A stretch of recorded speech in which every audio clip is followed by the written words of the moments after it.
You're listening to the Agentic Executive Intelligence Briefings for High-Leverage Operators.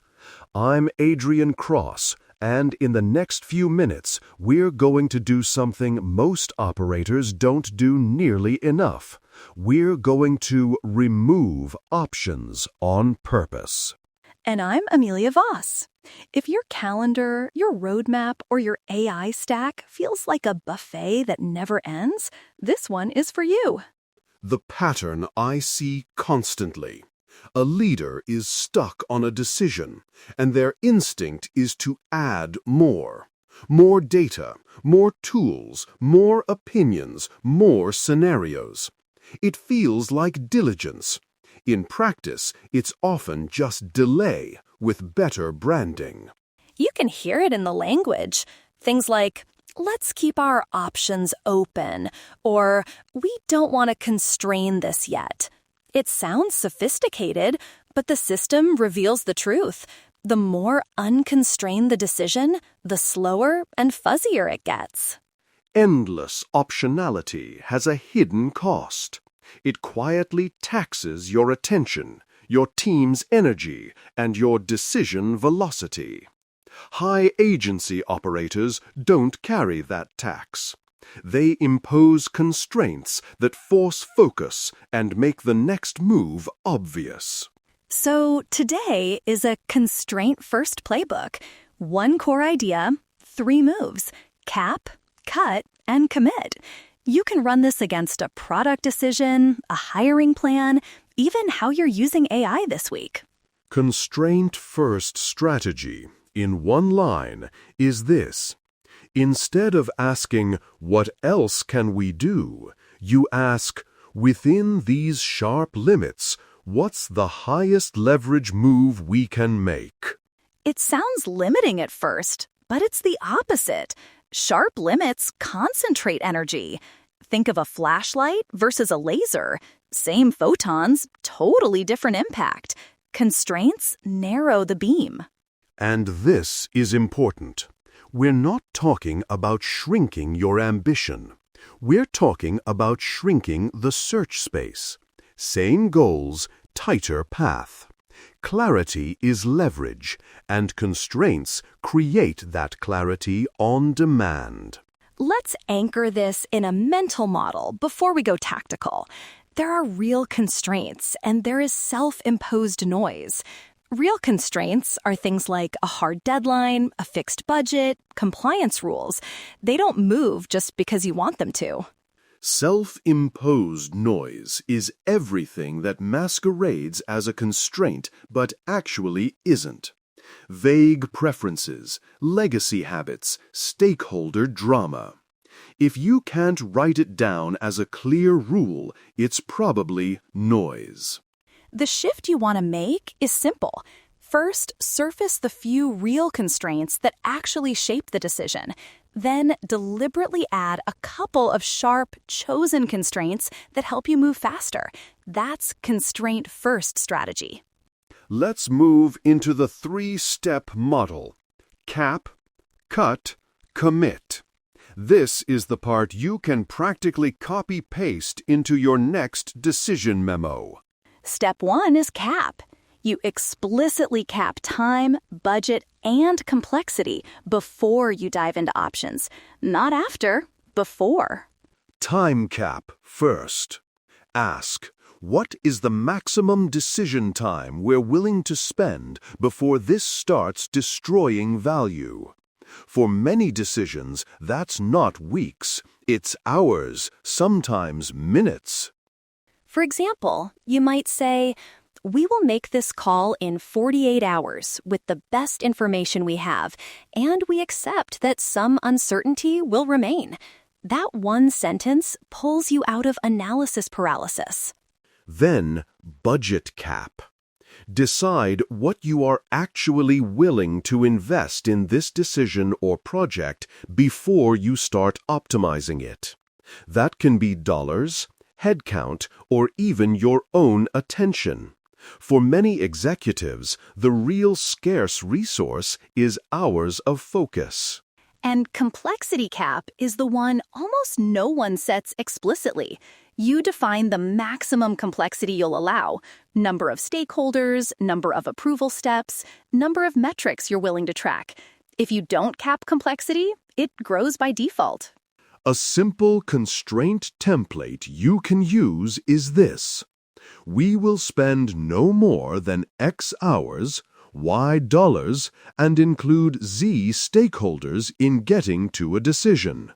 You'd be surprised how many big company problems vanish once that sentence exists. So, cap the time, cap the budget, cap the complexity. That's the box you're allowed to play in. Step 2 is cut. Once you've drawn the box, you start removing anything inside it that doesn't move the outcome. Options, metrics, meetings, even whole work streams. Here's the question I like. If this disappeared, would we meaningfully change our decision or our execution plan?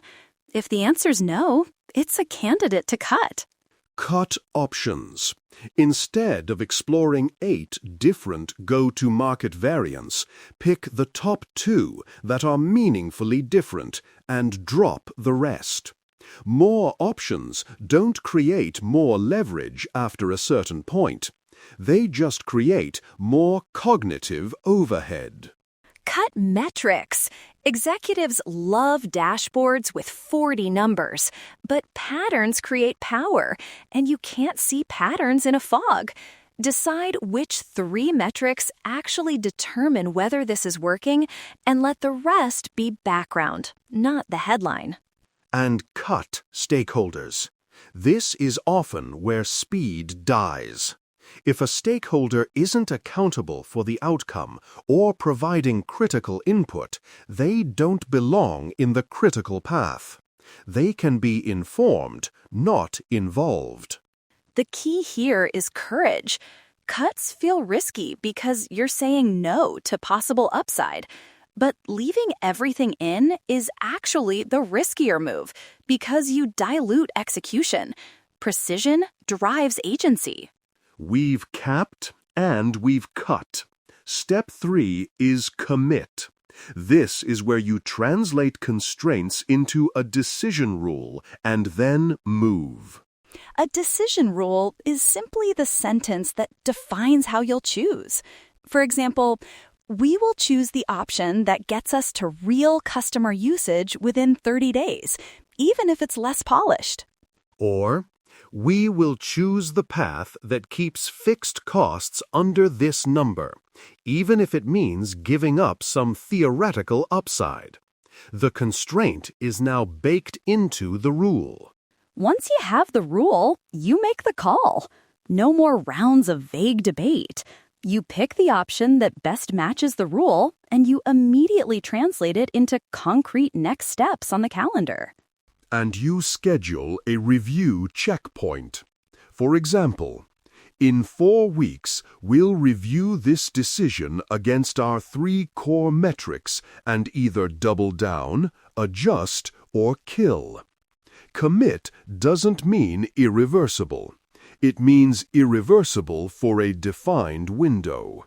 That review window is important psychologically. It makes it easier to commit because you know exactly when you'll reopen the question.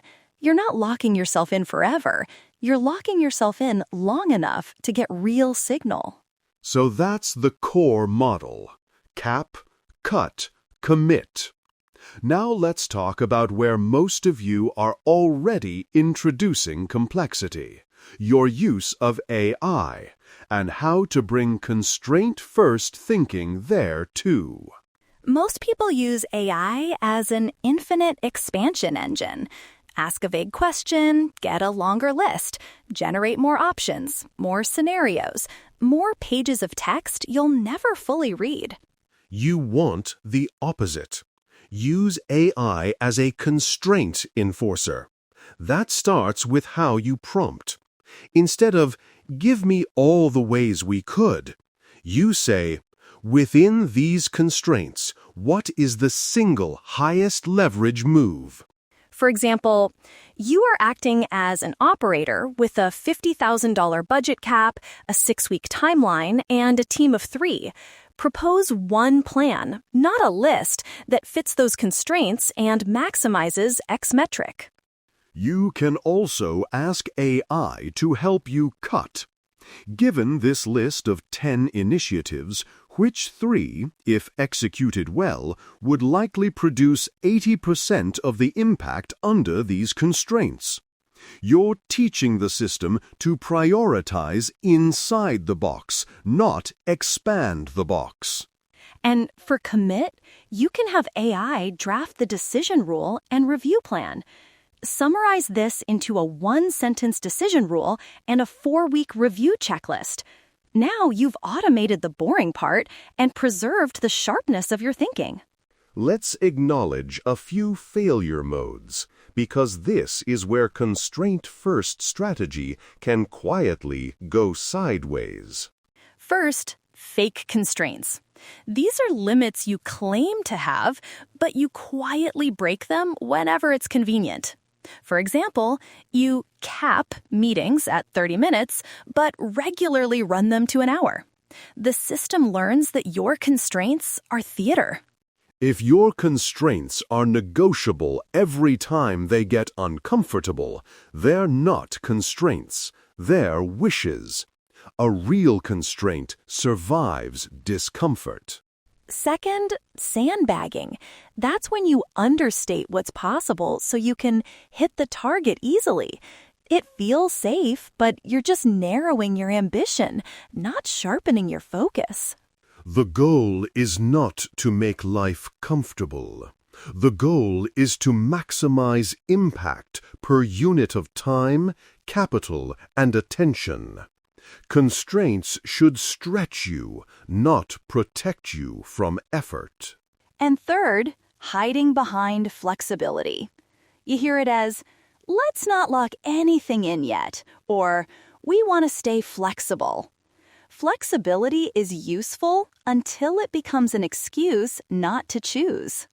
You do not create leverage by keeping every option alive.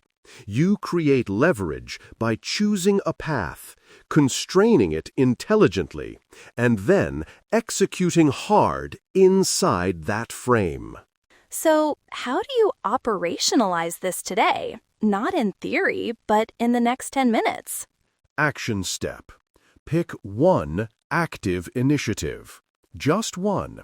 A deal you're working, a product decision, a hiring plan, even how you're rolling out AI in your team. Then, in under 5 minutes, write down 3 hard constraints. 1 time cap, 1 resource cap, 1 complexity cap. That's it. For example, we will make the decision by Friday at 4 p.m. We will not spend more than $20,000 testing this. We will keep the decision group to 3 people. Now you have a deliberate box. If you want to go one step further, turn it into a decision rule. Given those constraints, we will choose the option that gets us to customer signal fastest. You've just implemented cap, cut, and commit on a single page. This is how you turn constraints into a force multiplier, not a cage. You're not accepting smaller outcomes. You're concentrating your firepower so the outcome you already want becomes more likely, faster. If this briefing helped tighten your thinking, this is exactly what we do here every day. One core idea, a few sharp moves, and a clear next action.